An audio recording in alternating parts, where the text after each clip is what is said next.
So I spent the weekend deep in the heart of the Hiive, trying to understand a little bit more about what this new network was all about, and what does it mean. And I guess I was struck by two things. The first thing was, oh my God, what would I have done to have a tool like this at my disposal when I started out in my career 12, 13 years ago, when there was still a glimmer, a dream of being a writer and a journalist. But at that point, there was just no way to work out how to access other creative people, creative industries, creative networks, anything like that. So I think it's absolutely incredible that it exists today. As fate would have it, I was seduced by the Googleverse.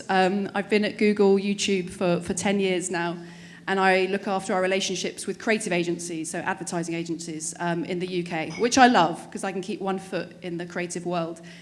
I suppose the second thing I noticed was that actually there are a lot of similarities between Hiive and YouTube, which is what I'm here to talk about today.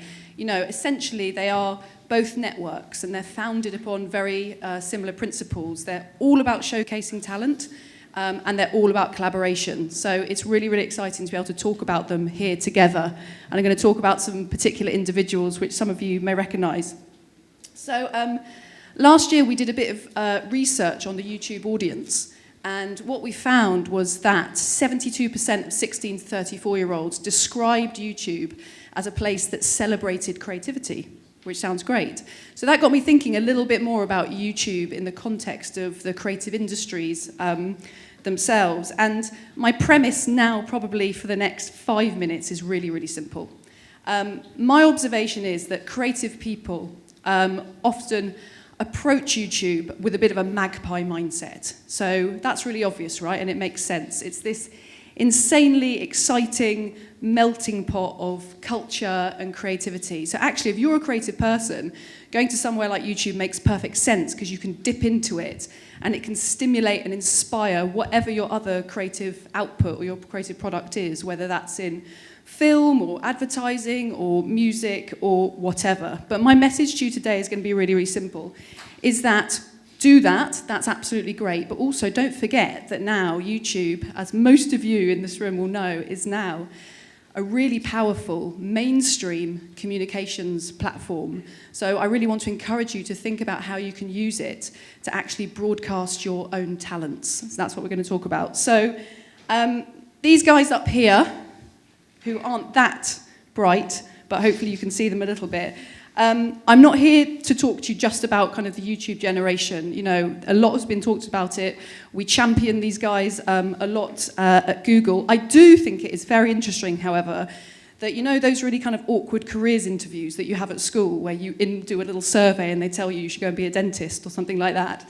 You know, 10 years ago, the output of that conversation would never have been, online video entrepreneur. Yes, I think that one's for you. So I think it's amazing that actually this career, which a lot of these guys are now excelling at, didn't even exist 10 years ago. So that's something to think about. So who recognizes at least two of the people behind me here? A fairly, let's say, roughly 50, 60%. So they're probably quite recognizable characters to you. So I'm going to skim through them really quickly and hopefully introduce them and also say something you may not know about them. So we start up here in the top left. We have Zoe Sugg, Zoella. She's the UK's #1, well, YouTuber, but especially in the fashion and beauty space. What's amazing about Zoella is actually a little known fact, is when you look at her subscriber base, so she has 7.5 million subscribers to her channel.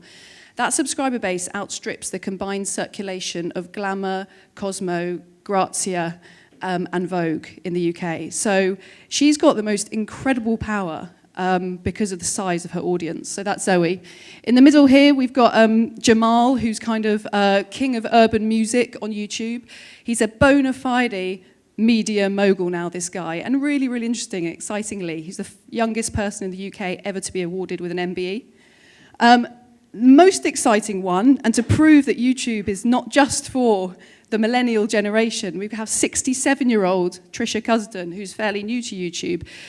She's a 67-year-old beauty fanatic, really frustrated with the lack of kind of products for her age range on the market.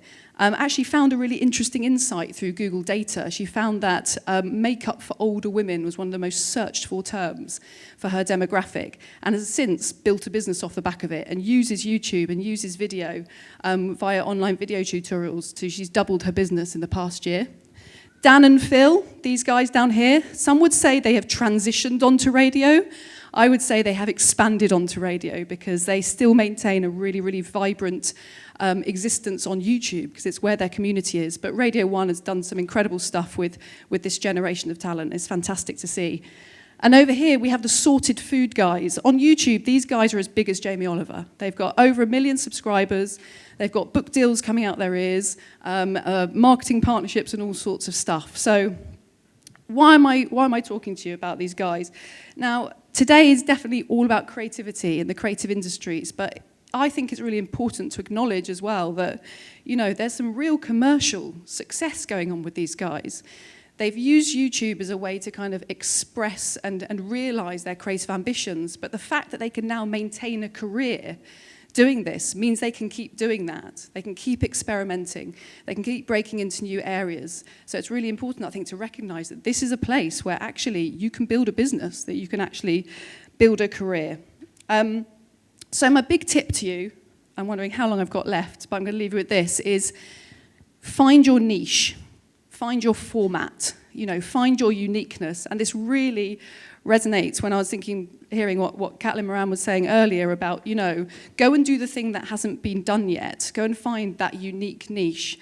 And YouTube's a place where you can absolutely explore that. So if you look at Trisha Cusden, you know, she couldn't find and she couldn't do what she wanted to do via mainstream means. And so she used YouTube as an outlet to do that. Another channel that I really love on YouTube is called the Slow-Mo Guys. They have over 5 million subscribers, and they literally have one high-def slow-motion camera, and they blow shit up, and that's what they do. And they have over 5 million subscribers, but there is an audience for that. People love what they do. If you think about the genre of K-pop, you know, Europe had never heard of K-pop until Gangnam Style exploded all over YouTube.